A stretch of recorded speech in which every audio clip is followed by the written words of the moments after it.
Hi friends, 2 மினிட்ஸில் noodles தான் பண்ணலாம். ஆனால் 2 மினிட்ஸில் மயனீஸ் பண்ணலான்னு கேள்விப்பட்டிருக்கீங்களா? வாங்க எனக்கு எப்படி பண்ணுறதுன்னு சொல்லிட்டு பார்க்கலாம். இதுக்கு வந்து நான் 2 முட்டை எடுத்திருக்கேன். அந்த 2 முட்டையை உடச்சி மிக்ஸி ஜாரில் சேர்த்துக்கலாம். இதுக்கு தேவையான அளவுக்கு உப்பு சேர்த்துக்கலாம்.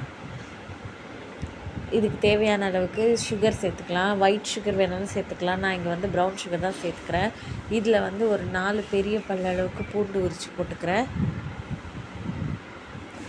பெப்பர் தூள் சேர்த்துக்கலாம், 1/2 ஸ்பூன் அளவுக்கு. ஏற்கனவே சொன்ன மாதிரி நான் இங்கே நாட்டு சக்கரை தான் சேர்த்துக்கிறேன். நீங்கள் இஷ்டப்பட்டிங்கன்னா ஒயிட் சுகர் கூட சேர்த்துக்கலாம். ஸோ இதை வந்து மிக்ஸி ஜாரில் மூடிட்டு நல்லா பல்ஸ் பண்ணிக்கோங்க. மிக்ஸி நம்ம எப்படி அரைக்கிறோமோ அந்த மாதிரி பல்ஸ் பண்ணி அரைக்கணும். அதாவது அரைச்சி நிப்பாட்டிக்கணும். ஸோ இந்த மாதிரி ஒரு 4-5 தடவை பல்ஸ் பண்ணோன்னே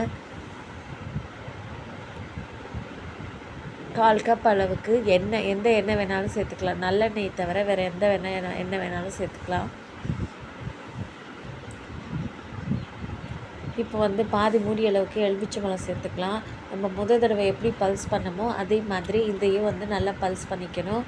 நீங்கள் மிக்சியை வந்து ஃபுல்லாக ஓட விடாமல் கொஞ்சம் கொஞ்சம் ஓட்டி ஆஃப் பண்ணிடணும். அந்த மாதிரி பல்ஸ் பண்ணி எடுத்துக்கணும்.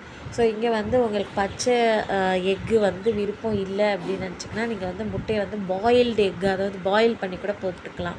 நான் இங்கே வந்து பச்சையாக உடச்சி போட்டுக்கிறேன் இல்லைங்களா? ஸோ அதே 2 முட்டையை பாயில் பண்ணி தோல் உரிச்சிட்டு அப்படியே கூட நீங்கள் சேர்த்து நீங்கள் வந்து செஞ்சு பார்க்கலாம். அவ்வளோதான் ஃப்ரெண்ட்ஸ். இந்த மாதிரி ஒரு மயனீஸ் வந்து 2 நிமிஷத்தில் எப்படி நம்ம நூடுல்ஸ் ரெடி பண்ணுறோமோ 2 நிமிஷத்தில் அதே மாதிரி மயனீஸும் ரெடி பண்ணிக்கலாம். ஸோ இது வந்து எக் சாண்ட்விச் இல்லை சிக்கனுக்கு இதை பேர் பண்ணி சாப்பிட்லாம்.